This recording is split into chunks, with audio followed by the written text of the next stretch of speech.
Alors cette deuxième table ronde a pour objectif de faire intervenir en fait 4 personnalités sur le thème de la médiatisation. Alors sans plus attendre, nous allons passer le micro à Irvine Pujibé, qui nous vient de la radio Océane FM. Et donc Irvine, on a voulu effectivement t'inviter parmi nous pour que tu nous présentes aussi ta vision en tant que journaliste sur les jeunes et le rôle un petit peu des femmes en fait sur l'antenne, en tout cas que tu animes. Est-ce que tu peux nous évoquer un petit peu effectivement cette vision-là, vision des jeunes et de la place des femmes? Mais complètement. Alors déjà, bonjour à toutes et tous et merci d'être avec nous. Je veux remercier et féliciter la... Oui, c'est une déformation professionnelle. Des formations professionnelles, mais avant d'aller plus loin, j'aimerais féliciter la province Sud, Naya évidemment, et puis toute l'équipe, parce que c'est des belles initiatives, des beaux projets, des beaux outils qui sont mis justement à la disposition, donc ça c'est quelque chose de bien, et il s'agissait de mettre en avant. Merci aussi de m'avoir invité, je ne savais pas trop pourquoi au début, mais écoute, on va trouver sa part à faire, évidemment. Pour revenir à la jeunesse, qui est une valeur très, très importante pour beaucoup de choses. Moi, j'y suis dans la jeunesse depuis 9 ans, pas qu'à la radio, à travers d'autres structures, d'autres activités. Et moi, la jeunesse, c'est une valeur importante, quelque chose qu'on met en avant, parce que c'est vrai que dans les médias, malheureusement, d'un point de vue général, on a tendance beaucoup à parler des jeunes filles, des jeunes garçons, qui font des choses pas bien, et c'est normal parce qu'il faut en parler, mais on oublie souvent de mettre en avant les jeunes qui font des choses bien, et ils sont bien plus nombreux qu'on ne pourrait le croire, et surtout en Nouvelle-Calédonie. Donc moi, en étant au Océane FM, et depuis le début, j'en ai fait mon cheval de bataille, je me suis dit, bon ben voilà, j'y suis, je vais faire ma part des choses, je vais faire au revoir, ce qu'il fallait faire pour mettre les jeunes évidemment en avant. Donc un certain nombre d'émissions ont été mises en place, des rubriques. Dès qu'il s'agit d'inviter des jeunes dans pas mal de rendez-vous, on le fait. Et des jeunes filles, bien sûr. Donc ça, c'est quelque chose d'important. Un pays qui ne croit pas en sa jeunesse, c'est un pays qui n'a pas d'avenir. Donc je pense que les médias ont un rôle extrêmement important à jouer dans ce secteur. Donc c'est pour ça que nous, on met tout ça en avant sur Océane FM.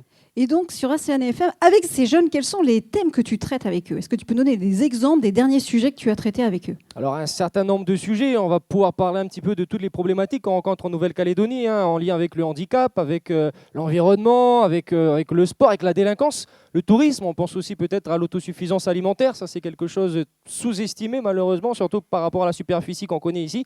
Donc ça c'est des sujets qu'on met en avant, et le plus merveilleux dans cette histoire-là, c'est que dans 30% des cas, je vais chercher les jeunes, mais dans 70% des cas, c'est eux qui viennent naturellement.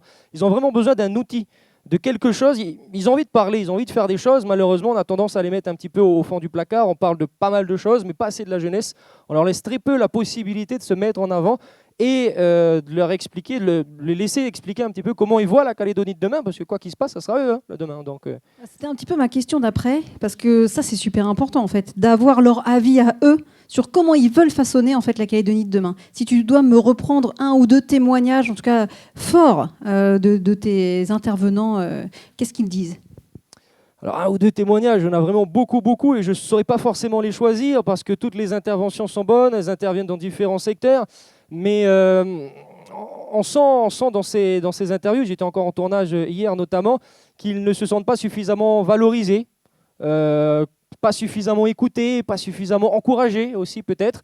Et nous, on essaye à travers ce média, à travers les émissions et puis d'autres choses, à côté de ça, de les mettre en avant et de les faire se sentir bien. En Calédonie, c'est important parce qu'il y a beaucoup de jeunes qui partent faire leurs études. Pour rejoindre un petit peu ce que mon ami Lexi disait par rapport aux artistes, il y en a souvent beaucoup qui n'ont pas envie de revenir, et c'est dommage, parce que s'ils ne reviennent pas, la tête pleine notamment, ça va être très compliqué pour la suite. Et parmi les jeunes en fait que tu invites, en tout cas qui s'invitent parfois, est-ce que tu en vois vraiment qui pourraient être des modèles inspirants pour d'autres? Oh, mais complètement. Dans chacune des émissions, dans chacun des rendez-vous, des modèles inspirants, et on pense aussi aux jeunes filles, bien sûr. Il y en a tout le temps, il y en a beaucoup. Et il faut les mettre en avant, il faut les écouter, mais il y en a beaucoup. Ils ont vraiment des projets. Moi, je travaille aussi beaucoup avec la jeunesse. Je vais peut-être dévier un petit peu, mais pas qu'avec Océane FM, avec GNC notamment. Et là, je peux revenir sur ce que Nathalie Délé disait par rapport aux élections de Miss. J'ai créé ça quand j'avais 19 ans. Moi, j'étais jeune et justement, enfin, je le suis toujours, évidemment, mais j'avais créé ça justement pour offrir une alternative aux jeunes, aux Miss. Il y a aussi la partie Mister, mais aussi la partie Miss. de pas être que belle, finalement, de pouvoir avoir des projets, de pouvoir valoriser la condition féminine, de pouvoir valoriser des projets. J'ai fait en sorte ces dernières années de récupérer aussi les élections qu'on peut retrouver en Brouge. Je pense à la Foire de Bourail, où là, je ne critique pas évidemment, mais on avait tendance à mettre ça un petit peu en mode concours de bétail, un petit peu malheureusement, hein, je vais dire ce qui est. Nous, on est arrivé, on a proposé aux jeunes de mettre des projets en place pour chaque commune, pas que juste d'être belle, pas que juste d'être mince, pas que juste de savoir bien parler, mais d'en avoir dans la tête, de pouvoir valoriser tout ça, d'offrir une alternative à ce qu'on pouvait rencontrer précédemment chez les élections de Miss, qui sont très très bien aussi, hein. Chacun évidemment sa part à faire, mais c'est autant de choses qu'on a voulu mettre en place, et pour les filles, et pour la jeunesse, en règle générale, ne pas juste être Miss, ne pas juste être Mister, mais aussi avoir un projet de développement, des actions citoyennes. On travaille notamment avec la province Sud depuis quelques années par rapport au prix JNC de la province Sud, où là on a des jeunes qui travaillent, qui bossent sur des projets en lien avec l'environnement, le handicap, le sport, plein de choses, et c'est merveilleux ce qui se passe, c'est merveilleux, parce que la jeunesse en Calédonie, elle est magnifique, elle est belle. Donc finalement, en fait, tu as encore des millions de sujets devant toi. Parce qu'effectivement, tous ces jeunes, comme tu l'as dit, n'attendent plus qu'à être valorisés. J'imagine que tu as sûrement d'autres projets derrière la tête, sûrement peut-être pour essayer. Alors, tu as parlé des radios, tu as parlé effectivement des projets que tu fais en partenariat avec la province Sud.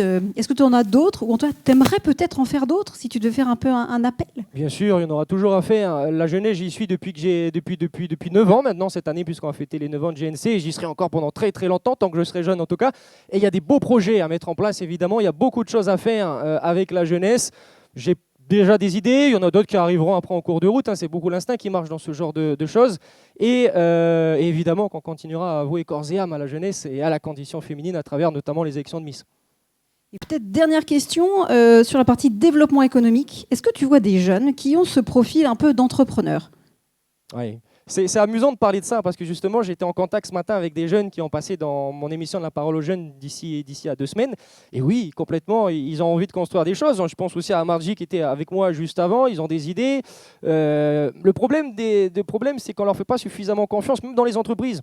C'est-à-dire qu'on a du mal à prendre des stagiaires, on a du mal à les laisser faire des choses, mais le problème c'est qu'on demande des jeunes avec énormément d'études, énormément de diplômes, mais beaucoup d'expérience, mais le problème c'est que si on leur laisse pas faire leur expérience, les laisser se tromper, hein, ça fait partie du succès de la vie de se tromper, eh ben, on ne pourra pas non plus beaucoup avancer dans le milieu économique. Mais ils ont des idées, ils ont beaucoup de choses à faire. Oui. On a tous commencé jeunes à un moment donné. Bien sûr. Alors je vais, sans plus attendre, lancer le dernier petit sondage. Et je vous laisse préparer vos questions pour Irvine, vous l'avez compris, sur le sujet de la jeunesse, de l'entrepreneuriat et du rôle des femmes dans cette économie. Allez, petite question de Nathalie, si le micro arrive par l'arrière. À fond. Bonjour, moi j'ai une question. Oh mince. J'ai une question pour toi. Il y a Marie-Michel qui est ancienne stagiaire de l'école qui a un contrat chez vous depuis 1 an. A-t-elle obtenu son CDI ? Alors, il y a des choses que je voulais lui faire la surprise, donc ça va rester entre nous évidemment dans cette salle, mais elle va signer d'ici quelques jours son CD évidemment au Océan FM après 1 an. Et c'est très bien de parler du parcours de Fouer parce qu'elle sort évidemment de l'école de la réussite. D'ailleurs, Nathalie, qu'on connaît bien également sur Océan FM, on peut féliciter son travail. Et Fouer est arrivée avec nous il y a un petit peu plus d'1 an. Ouais. Elle avait fait déjà des stages dans d'autres radios. Et puis nous, on a vraiment eu un coup de cœur pour elle. Alors Marie-Michel, il ne faut surtout pas l'appeler comme ça, hein. Là, elle va vraiment pas être contente, c'est Fouer. Elle est connue sous ce nom-là. Et en l'espace d'1 an, elle a réussi à prendre en notoriété, mais c'est impressionnant, à Océane. Ouais, elle est super, tout le monde la connaît. Voilà, elle a cette fraîcheur, cette authenticité qu'on aime chez Océan FM. Océan FM, c'est la radio des Calédoniens, le destin commun, de vivre ensemble. Elle représente tout ça. Et ça, c'est super. Donc, on est très fiers de pouvoir compter Fouer, Marie-Michel, évidemment, dans l'équipe. Et pour répondre à votre question, Nathalie, elle va signer son CD d'ici quelques jours. Yes. En tout cas, c'est bravo et merci parce que c'était pas évident. Quand elle nous a parlé de son projet à la radio, on lui a dit c'est quand même un peu compliqué. On sait qu'il y a il n'y a pas vraiment beaucoup de postes et il n'y a pas beaucoup de gens qui font confiance à ces jeunes sans qualification, qui n'ont pas forcément de formation. Donc moi, je dis bravo parce que là, c'est une super expérience. Merci. Merci. Écoutez, un grand merci.